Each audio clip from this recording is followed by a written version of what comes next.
everything you're dreaming of is on the other side of not giving up. And I don't want somebody else to take the plow that God put in my hands, the mule that He gave me, the acreage that He gave me in life. Somebody else could take that same plow, that same land, and find diamonds in it. Somebody else could take that same marriage, that same family, that same setback, layoff. That single mother can just say, I don't have any help, or she can realize God has given me these children and they're like a field of raw diamonds. The message of the book is rock solid for times like these.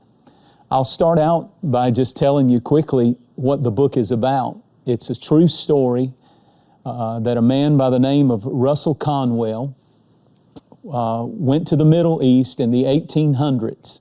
He wanted to see the Holy Land, and he decided to hire a guide. It happened to be an Arab guide. They stayed in tents. They went by a camelback, and he saw all the holy sites in Israel. And what happened was one night there was a man who, the guide, who started telling the story that was true. And Russell Conwell took this story that he heard at a campfire in the Holy Land, put it in a booklet back in the 1800s. It sold 7 million copies.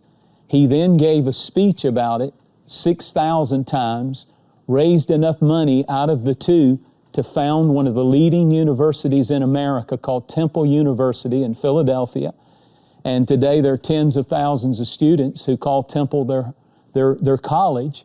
And it all came out of this one story about acres of diamonds. You know, the correlation is a unique situation here. You know, if there was an adage, if you could, you know, simplify this book, and what we get to do for this 1 hour, we get to unpack it as much as we can. But if there was an adage for it, it's probably the grass always looks greener on the other side. There's something about human nature that says we're not in the right situation right now. Something different needs to happen. I need different friends. I need different acquaintances. I need different contacts. I need different bank account numbers. I need all. In other words, there's all sorts of reasons that this book speaks to right here, right now. Start unpacking it for us. It's a timely word, Jentezen. Yeah, what I think people need to understand is, and what changed my life through this story, was it made me discover the potential of where I am right now.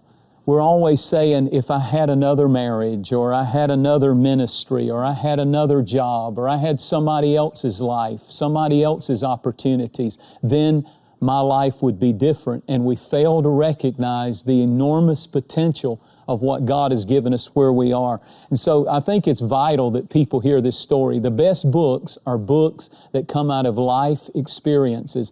For me, when I heard this story many years ago, it changed my life. The story of Acres of Diamonds changed my perspective and the way that I think. And so I'm going to just tell you the story real quick, and I think people will be drawn in by it because it so relates to everybody's life listening and watching this show. So what happened was there was an Arab guide who began to tell this man, Russell Conwell, this story, a true story. He said there was a man who lived in South Africa by the name of Ali Hafed. And Ali Hafed was a farmer. He had acres and acres of land. He worked hard by the sweat of his brow. He had a plow. He had an ox. And he got out and he worked every day. He had a meager cabin and a little family of 2 children and a wife. And every day of his life, from sunup to sundown, he worked just to get by, just to have enough food to feed himself. And he made a good, modest living, and he had a pretty good life. But one day a traveler came through and told him, he said, it's a shame you have to work so hard every day, because they're discovering diamonds in India. And he named where it was happening, what region that it was happening in. And he said, if you could just go over there you could reach down into a certain stream and pick up diamonds the size of rocks, and you would be amazingly wealthy. And that night, that man went to bed, Ali Hafed, the farmer, and he tossed and he turned, and he made a decision. I don't see much potential in what I've got. I don't see how I'm ever going to be able to do well for me and my family with the tools that I've been given and the land that I've been given. It's never going to produce much for me.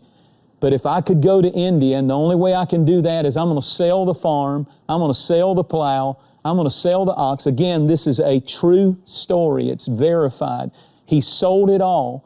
He took the resources, hugged his wife, hugged his kids, set them up temporarily, and told them, when I come back, you'll be so wealthy, you'll sit on thrones, we'll be fabulously wealthy, and you'll never want for anything.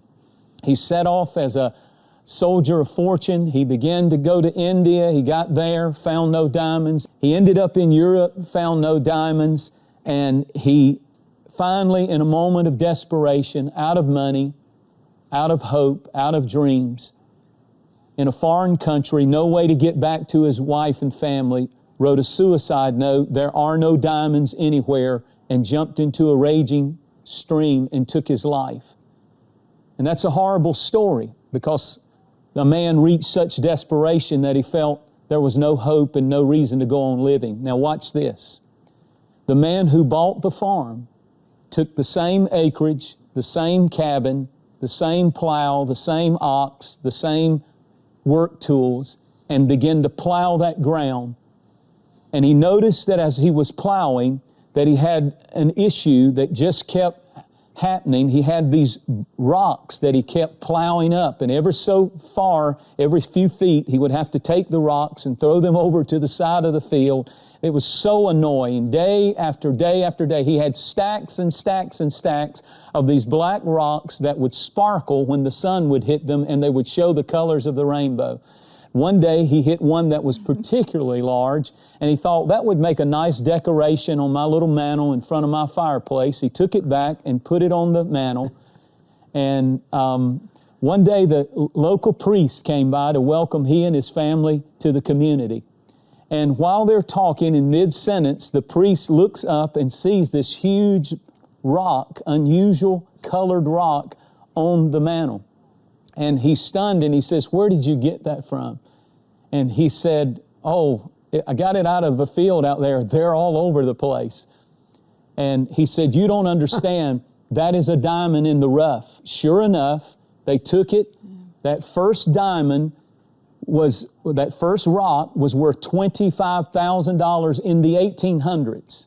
This is in the 1800s. Wow. $25,000 it was worth. It was the world's largest diamond mine discovery. The most famous diamond mine in the world to this day is the Golando diamond mines. The Queen of England bought all of her diamonds in her crown from those mine fields. Think about it.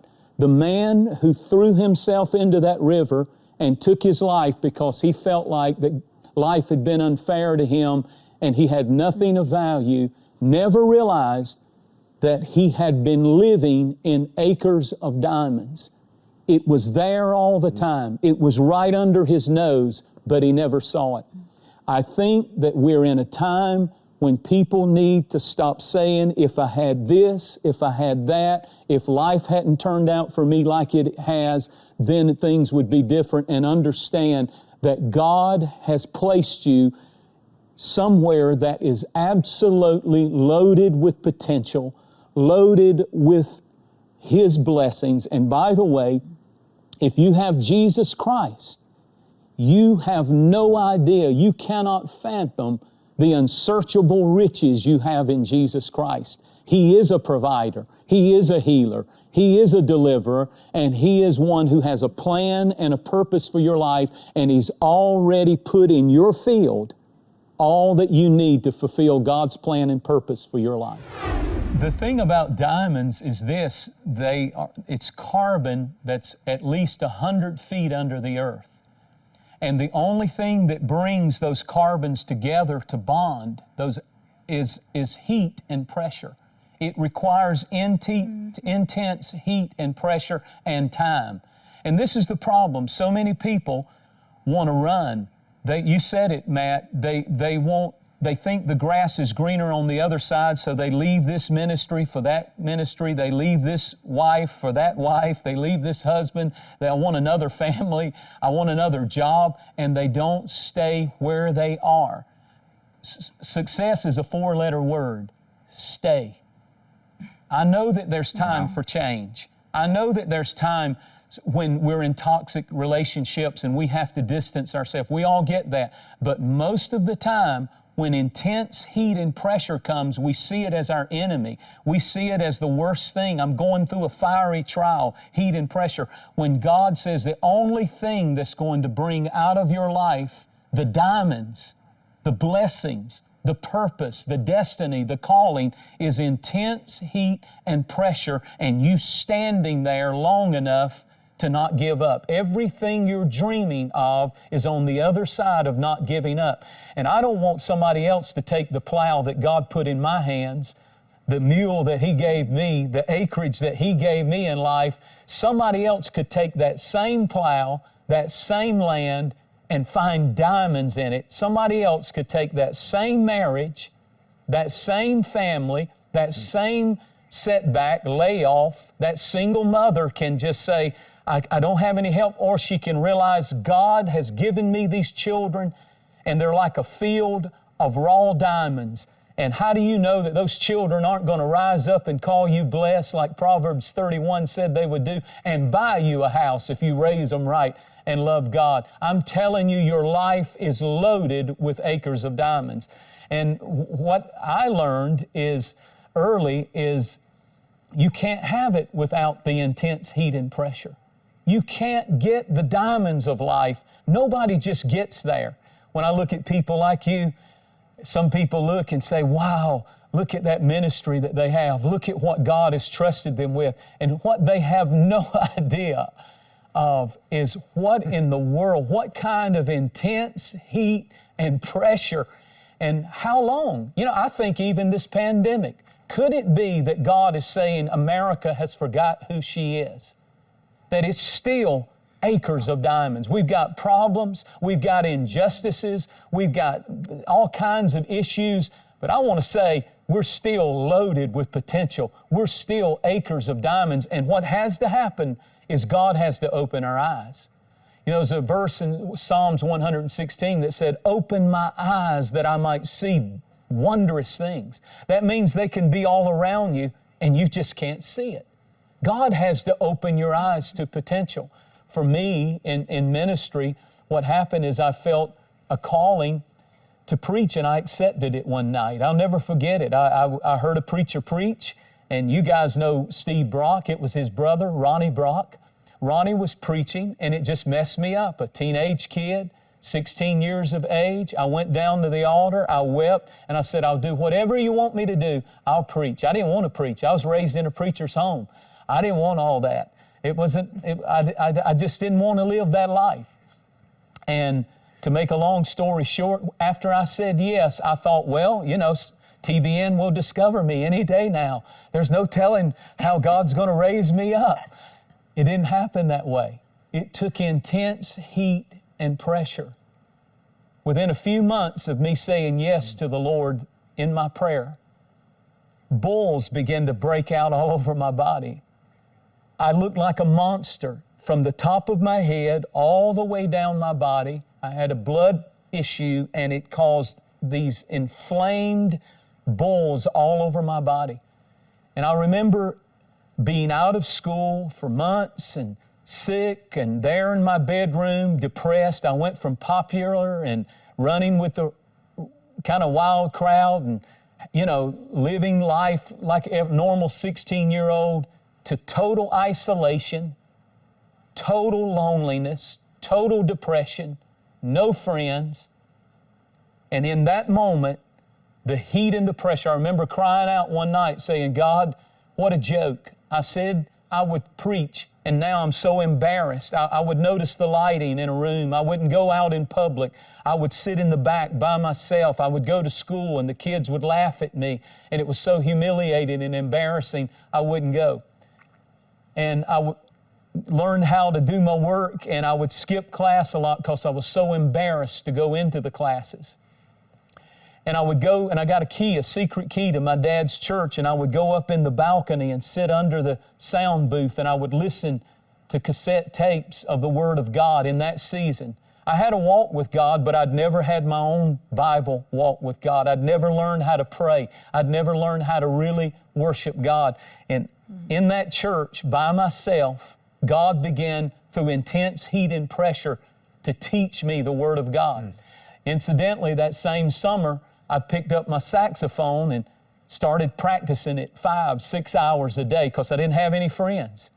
I learned how to play the piano that summer in the church, on the church piano. God just made music connect for me, and I could just play anything that I wanted to play.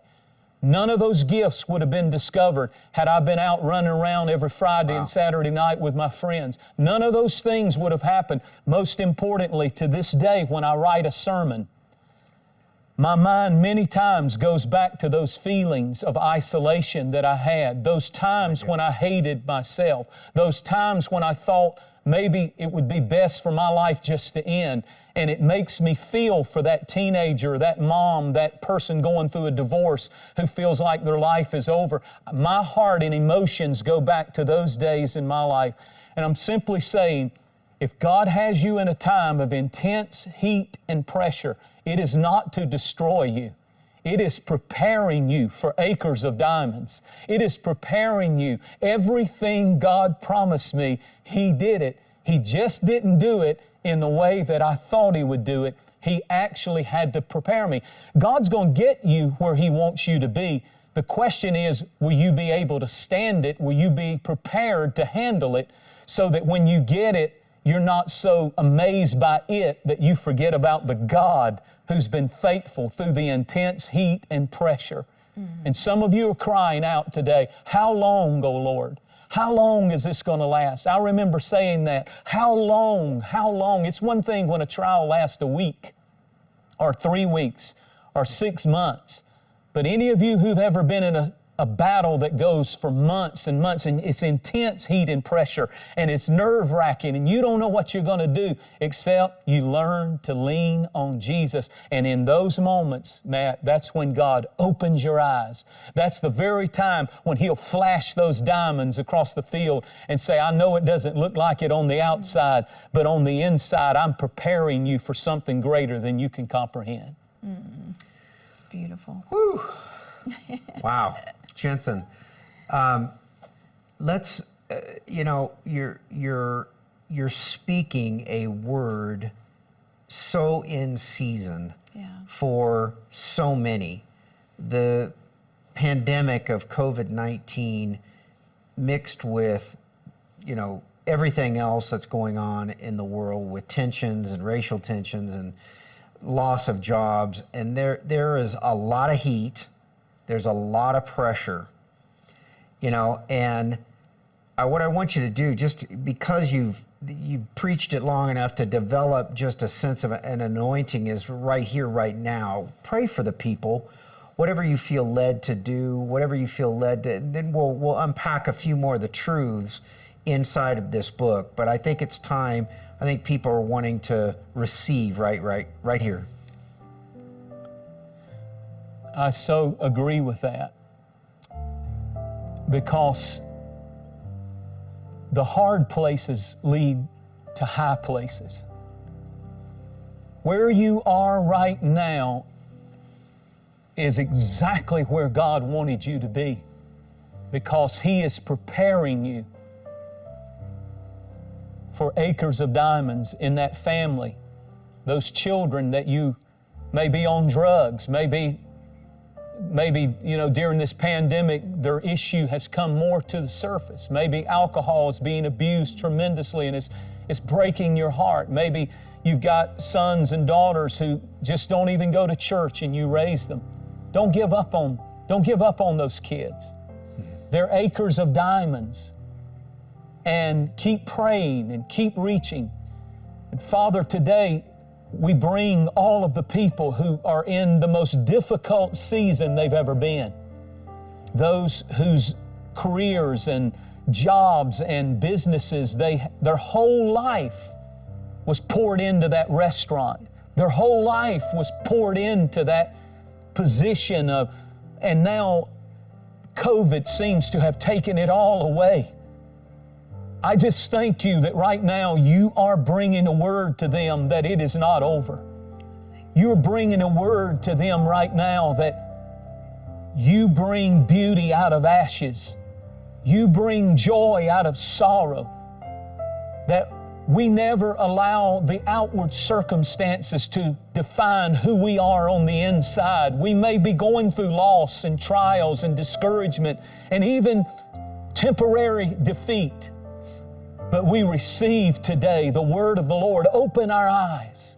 Open our eyes to see the potential, to see by faith what others don't see, to see, oh God, all that you have for us now in this season. Open our eyes to unseen opportunities, unseen potential. Maybe somebody lost their job so they could write that book that will become a bestseller. Maybe somebody lost their job so they'd finally get the courage to scrounge up what they can and start that God-given genius idea of a company that will cause acres of diamonds to be released. Lord, you work in mysterious ways, your wonders to perform. And God, we agree together for the people now, those who are brokenhearted, those who are lonely. May they see, may their eyes open to who Jesus is. We've got you right in the middle of it all. We're living in acres of diamonds, Jesus, because of you. Amen. Thank you. Jentezen, I want you to unpack the analogy that seems to be prevalent in this book between the diamond and the person of Jesus. In the story that you were telling of the man in the 1800s, he was passionate about wanting to find diamonds, and we have that. Make the correlation between the diamond and the person of Jesus.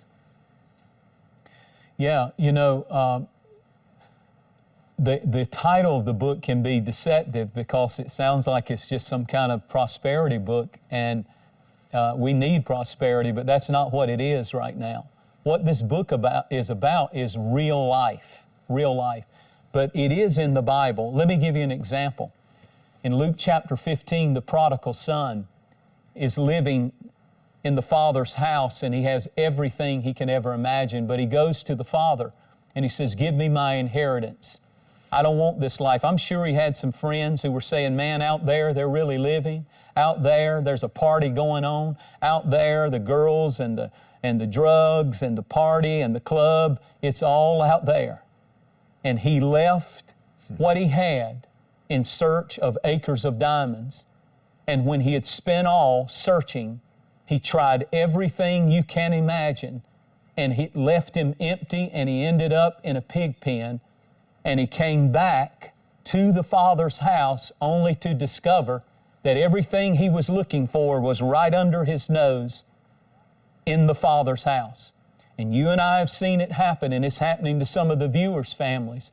Teenagers hit that season in life where the world starts to sparkle and everything out there looks so much better than what's in the kingdom and what's in church and what's in the Word of God. And there comes this thing on young people that I want to live, I want to party, I want to be like Hollywood, I want to know that wild life, that fun life, only to go out and it uses people up.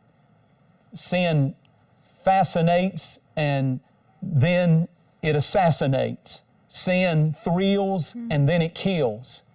Sin takes you further than you want to go, keeps you longer than you want to stay, and costs you more than you want to pay.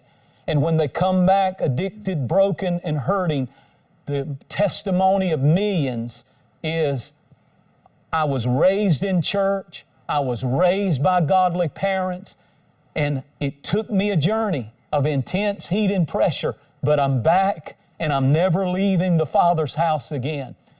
See, Jesus is the acres of diamonds. I love this story, and I want you to lean in on this one. There are 3 crosses on a place called Mount Calvary. 3. Jesus is in the middle, and there's a thief on the right side and a thief hanging on the cross on the left side. One of those thieves turns and he sees Jesus, the blood, the crown of thorns, the agony, the lips that speak, Father, forgive them. And he sees nothing but trash. And that thief says, I curse you. He cursed Jesus and he died and went into eternity. Now watch this. A man on the other side of the cross sees the exact same picture. He sees the blood, he sees the crown, he hears the words, but he sees a diamond. They're both looking at the same thing. One sees trash, one sees treasure. One of them has his eyes open, one of them sees nothing. And when he says, when you come into your kingdom, remember me, Jesus said, this day I'm taking you into acres of diamonds. This day you'll walk on streets of gold. This day you'll be the first to go through the pearly gates of heaven, washed under the blood of the Lamb. You're going with me when I go through into my kingdom. It all happened because of Jesus. And I'm going to tell you something. If you've got Jesus, I may not have everything that somebody else has, but boy, if I've got Jesus, I'm living in acres of diamonds. Not when I get a better car, not when I get a better house, not when everything's perfect in my life, not when my business is going through the roof, but if you have Christ in your life, listen, we all go through trouble. I want you to know that when you're in trouble, everything is better with Jesus, including trouble. He will never leave us. He will never forsake us, especially when we're in a time of trouble and heartache. Jentezen, you know, you were talking earlier about how this book applies to someone that needs to stay and you know, in this intense pressure and heat season that is now being nicknamed 2020. I mean, everything from pandemics to murder hornets to, you know, I mean, it's like if we want to 20 years from now, you know, all we got to do is we were 2020'd, you know, I mean, it's becoming almost a meme, you know, just it's an analogy now for pressure and heat. And so we're in a season, we're all in a season like this. And you know, there's a unique angle that I thought about when you were preaching this just a little bit ago. My dad woke up every day for 9 years fighting a lawsuit in the FCC that woke him up with a gut-wrenching, gnawing feeling inside of his life for 9 years. Fighting TBN, the pressure, the intense pressure, the heat of what that was. My dad told me that many days he thought he was the responsible party that would have, in essence, lost TBN to a competitive application. And it's a huge, long story. It'd take forever to tell you what it was, but in hindsight, it was really kind of a silly issue, really. That issue got fought into court through the FCC and went all the way to the Third Circuit Court of Appeals. The next step is the Supreme Court of the United States, which would never have heard a case like this. And so this was it. That judge panel, 3 administrative law judges, completely reversed, ruled in TBN's favor, and then added a very unique kind of lawyer term. A rider was attached to the decision, which vacated the issue. Jentezen. Expunged. Expunged it. It was vacated. Yeah. It never happened. Like it never, yeah. Okay? If you go to the deep, dark recesses of the annals and the paper files, wherever they are kept, of the FCC, the matter that caused my dad 9 years of gut-wrenching pain didn't even exist. It did not happen. He could have lived every day Free. For 9 years free, living with what he already had. The outcome was set, okay? So in addition, there could be some people living in angst and worry and depression and fear. Their answer is already here, and they just don't know it yet. Kind of take that and go with it just for a minute.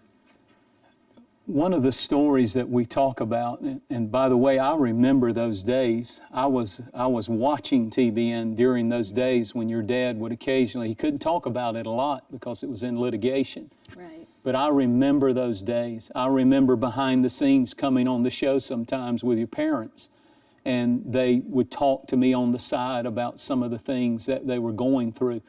We have no idea the kind of pressure people are living under sometimes. And yet, look what God has done. Look at where TBN is going today in nations around the world that have never been touched with the gospel of Jesus Christ. But it was part of that intense heat and pressure. But one of the stories that I talk about in the book was a Dear Abby story that was it's a pretty amazing story. Dear Abby was a columnist who used to write in major publications years ago. She's dead now. But she told this story. It's a true story. She said that there was a father and a son, and the mother had passed away. The son was very close with the mother, and when she died, the dad was a businessman, very successful businessman, very wealthy, and he allowed most of his time to go to the business. So the father and son kind of drew apart through the years.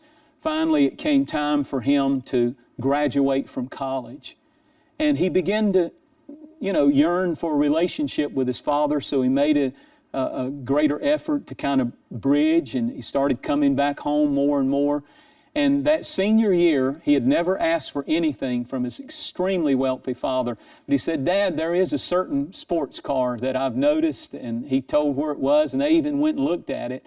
And he said, "I'd love to get that for my straight A record through school and college, graduating top of the class. You asked me what I wanted. I want that sports car." Well, he graduates from college. His father's there. The day of the graduation, the father asked him over to his mansion. They're sitting, this is a true story, they're sitting in his beautiful office, and the father takes a wrapped package and he pushes it across the desk. He said, I got you this gift for your graduation. It's not what he was really wanting. And he wanted him to take him out to the garage or out in the front with a big car with a bow on it. But instead, it's a package, and he wraps it, unwraps it, and tears it open, takes the lid off, and it's a Bible. It's a Bible with the boy's name engraved on it. Well, now the boy just loses it. And he says, he looks at his father and he says, "You've never been very religious except for the last year of your life where you've talk about Jesus all the time." Takes that package with the Bible in it, never pulls it out of the box, shoves it across the desk. He gives his dad an earful and storms out, never comes back to see his dad for over a year. He meets a girl, he goes out and does good in business, uses his father's contacts and does very well, meets a beautiful girl, marries her, doesn't invite the dad to the wedding, and finally he has his firstborn son. And when he starts to realize that how precious that child is, he begins to yearn to bridge the relationship with his father. And here's the point that I'm getting to. He decides to surprise his father and loads his little family up with his newborn son, and they go across states to get back to where the father is, and tragically the father died of a heart attack during the process of the trip. When he gets there, he's heartbroken. And everything that he had, his father wheeled over to him, all of the masses of wealth and the mansion and everything that he had. He walks into the study and he's broken, and he looks up and he sees up on a shelf that very package that his father gave him for his graduation. He takes it down. He opens up the box. He grabs the Bible. It's marked on a page that says, if you know how to give good gifts to your father or your kids, how much more will your father give good gifts to you? He grabs it, he's emotional, he's holding the Bible and weeping, missing his father, and something drops out of the back of the Bible. It's a key. It's a car key. He reaches down and he realizes it's the key to the sports car. Sure enough, he goes out in the garage, and there under a dusty cover is the car that had been sitting there all those years. His father gave him exactly what he had asked for. He didn't recognize it because of the wrappings that it came in. God will give you exactly what you ask for in His will, but the problem is it's not going to come packaged in the way that you think it's going to come. God gives strangely wrapped gifts to His children. Ask Joseph. He's thrown into a pit. He said, you're headed for a throne, but it's a strange wrapped gift that he ends up with. By the time he's accused of false things and goes through hell, then he ends up at the top. God, the Father, will give you exactly what He's promised you, but it usually will show up in strangely wrapped gifts. Same story with Job, and the same story with you and I. So don't be like that boy and shove back a package. That's how I feel about this COVID situation. This hadn't caught God by surprise. He's not up in heaven sucking His thumb in the fetal position at the bottom of the throne saying, I can't believe the world is wrecked by. God says, I've given you a strangely wrapped package, but in it are acres of diamonds. In it, I'm going to advance my kingdom. In it, I'm going to raise you, and I'm going to put you in positions of power and influence that you could never have gotten had you not gone through the intense heat and fire. So I just really feel today that sometimes we feel like David felt in 2 Samuel 3 and verse 39. He said, I am this day weak, but I'm still anointed. And some of you need to hear that. You may feel weak in the flesh, weak financially, weak when you look at what you're facing, but you are this day anointed, and what God has promised He's going to bring to pass. And there are acres of diamonds coming in your life if you won't give up. We're in a battle with the spirit of the Antichrist. That's what we're facing. The end times have come upon us. If you can't see that, you need to pray, open my eyes. Because at the same time, the Bible says it'll get darker and darker and darker. It says, arise and shine, for your light is come. It means right in the middle of all the intense heat and pressure, there are acres of diamonds. And for us in the kingdom, the acres of diamonds are souls by the multitudes. Multitudes, multitudes in the valley of decision. They have run, man can't fix it. Politicians can't fix it. Even church leaders can't fix it. There's only one that can fix it. He is our acres of diamonds. He is Jesus. And if ever we needed our eyes open to wondrous things, back on Jesus. In 2020, we need our eyes back on Jesus like never before, because nothing else is going to satisfy. Nothing else is going to fulfill. Earlier when we talked today, you mentioned about one of the stories in the book about Steve Wynn. He's a billionaire. And Steve Wynn, is responsible for building a lot of Las Vegas' most famous hotels. Well, he is also an art collector, and he had a piece of art that he wanted to get, and he bought it. It was called The Dream in French, The Dream. Isn't that ironic? The Dream. And to make a long story short, he put it in the lobbies and everybody celebrated. And he had a party because he sold it 5 years later. He bought it for $50 million and sold it for $135 million. I just want one of those deals in my lifetime. But he sold it and made that much money. And it was a Picasso. That's exactly right. And so he had a party in Las Vegas the last night before the new owner took possession of that painting, and it meant something to him emotionally, the dream. And so while he had it on the stage, he has an eye problem, and he lost his balance and accidentally stumbled and fell, and his arm went through the $135 million dream painting. And of course, the person who wanted to buy it said, I withdraw my offer. And it looked like the dream was tattered and torn and worthless. But he took it, he got it worked on for a year by an art surgeon, and a year later, he puts it up for sale, And after it had been torn, tattered, and destroyed, the same man who offered him $139 million came back after it had been torn and gave him $155 million. The point is, it was worth more after the dream was torn than it was worth before it went through the storm. I believe that's going to be true for your business, for your family, for your home, for your life, and for this nation, and for the world, that God is up to something. He said, I will restore the years the cankerworm and the locust are trying to steal from you. Don't lose hope. Don't lose heart. We're living in acres of diamonds. Cling to Jesus. We're going to get through this with great victory. At TBN, our mission is to use every available means to reach as many individuals and families as possible with the life-changing gospel of Jesus Christ. Thank you for helping make the gospel of grace go around the world. Without you, we couldn't do it. God bless you.